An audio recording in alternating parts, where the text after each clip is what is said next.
Government sets fuel purchase limits at filling station amid panic buying fears. President deserves rights to address the parliamentary session, says Home Minister. BNP disregards people's mandate through creating pressure on code, alleges Jamaat. And Iran attacks Israel and Gulf region, responding US-Israel assaults.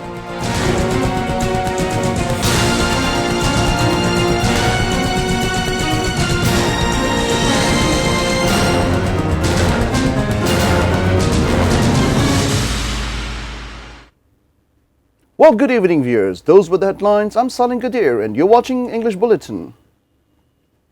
We now follow with the details. Bangladesh Petroleum Corporation (BPC) has imposed limits on fuel sales at filling stations as concerns grow over a potential supply disruption triggered by the volatile situation in Middle East. In a directive issued on Friday, the state-run fuel authority said the measure was taken to prevent panic buying and ensure stable distribution of petroleum products nationwide. Under the new instruction, a motorcycle can purchase up to 2 liters of petrol or octane per day, while private cars can buy up to 10 liters daily. For sports utility vehicle and microbus, the daily limit has been set between 20 and 25 liters, while pickup vans and local buses will be allowed to purchase 70 to 80 liters of diesel per day. Long-distance buses, trucks, covered vans and container trucks will be permitted to take 200 to 220 liters of fuel daily, according to the directive.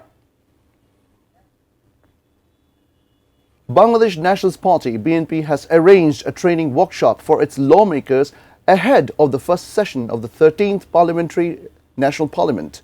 BNP Chairman and Prime Minister Tariq Rahman inaugurated the program at BNP Chairman's Gulshan office on Friday morning.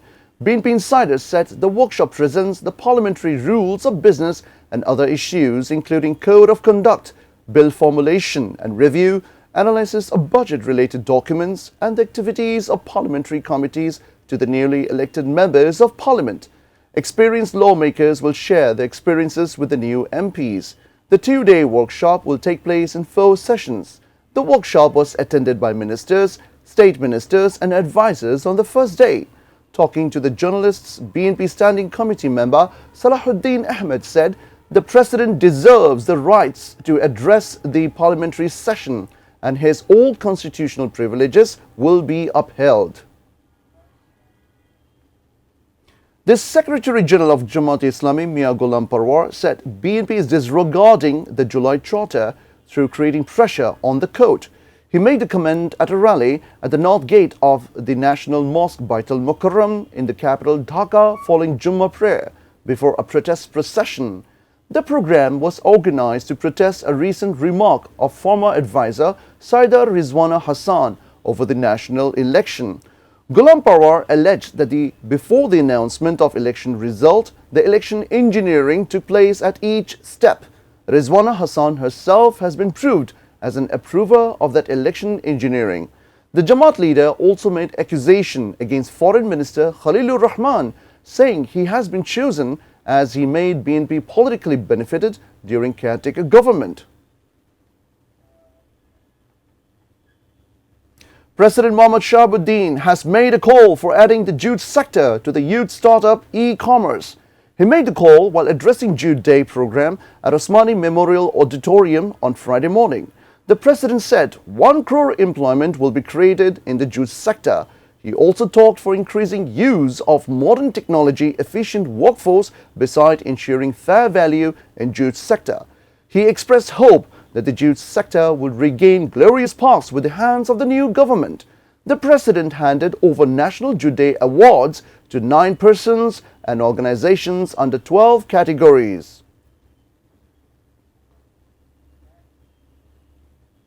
NCP Convener Nahid Islam has said the youths will take to the streets again if financial security, non-discrimination and democratic reform are ensured. He made the comment while launching a book on the journey of his party NCP on Friday afternoon. Addressing the program, Nahid Islam said there will be seen movement on the streets if the scope of politics is compressed and the matters of aspirations of the people are ignored.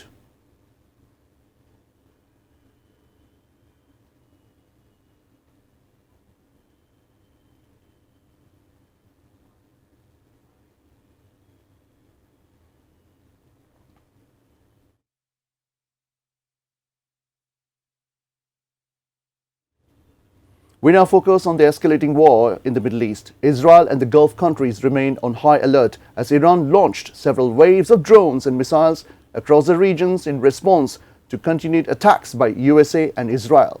Meanwhile, US President Trump said he needs to personally approve Iran's next supreme leader, rejecting the likely succession of Mossadegh Khamenei. Massive explosions hit several locations in Tehran overnight Thursday, including residential areas. At least 1,330 killed in US-Israeli attacks on Iran since Saturday, while 2 schools were hit by missiles in Parand, southwest of Tehran.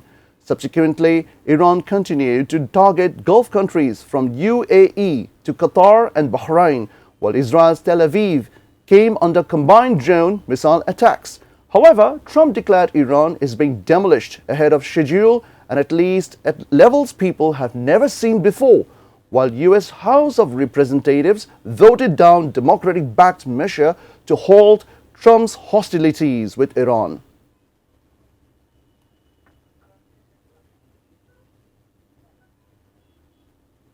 Viewers, we now follow up with a short break and we will be back soon with Balendra Shah's RSP leads in 77 seats in Nepal's election.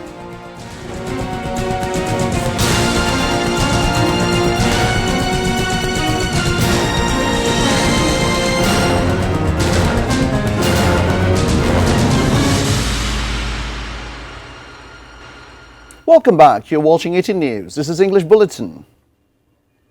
Follow on, the Ekushi Book Fair is underway on the Bangla Academy premises and Sohrawardi Udyan in the capital.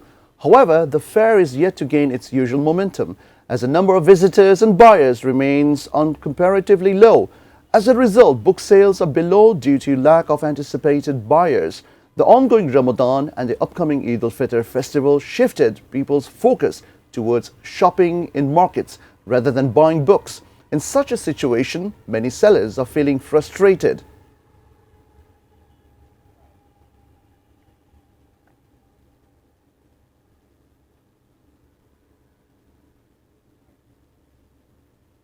Ten people, including 9 of the same family, sustained burn injuries after a gas leak triggered an explosion in a house in Dhaka's Turag area. The injured are receiving treatment at the National Institute of Burn and Plastic Surgery in the capital. According to physicians, condition of 7 among them are critical. A pregnant woman named Sonia Akhtar has 100% burn. The blast occurred around 3:30 a.m. on the first floor of a building at village Kamarpara.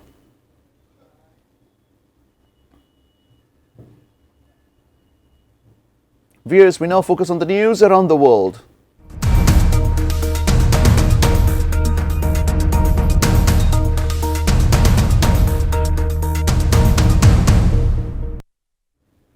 Buland Shah's Rashtriya Swatantra Party (RSP) is leading in 96 constituencies across Nepal in the early round of vote counting. Results are likely to be clear by Friday evening or Saturday, officials said.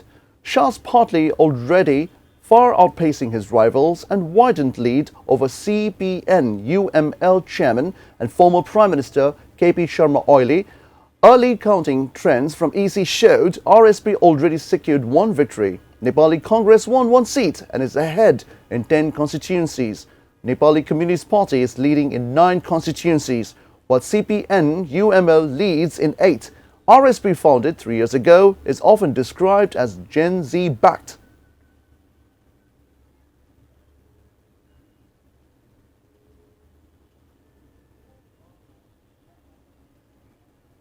US has issued a 30-day temporary waiver to India for buying Russian oil as Iran war deepens energy supply worries.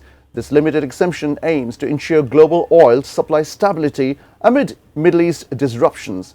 US Department of Treasury announced the narrowly tailored waiver permitting Indian refineries to purchase and unload Russian crude oil cargoes already loaded onto vessels at sea.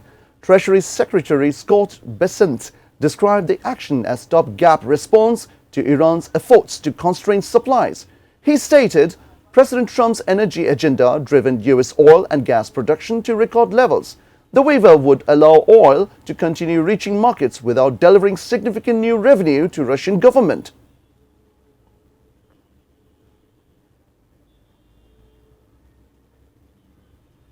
Before ending the bulletin, we have top stories once again. Government sets fuel purchase limits at filling stations amid panic buying fears. President deserves rights to address the parliamentary session, says Home Minister. BNP disregards people's mandate through creating pressure on court, alleges Jamaat.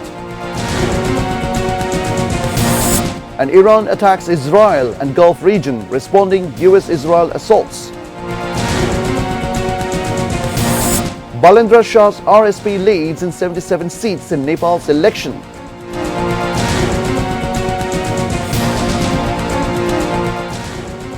That's all from the newsroom for the moment. Thank you for being with us. Until then, see you soon.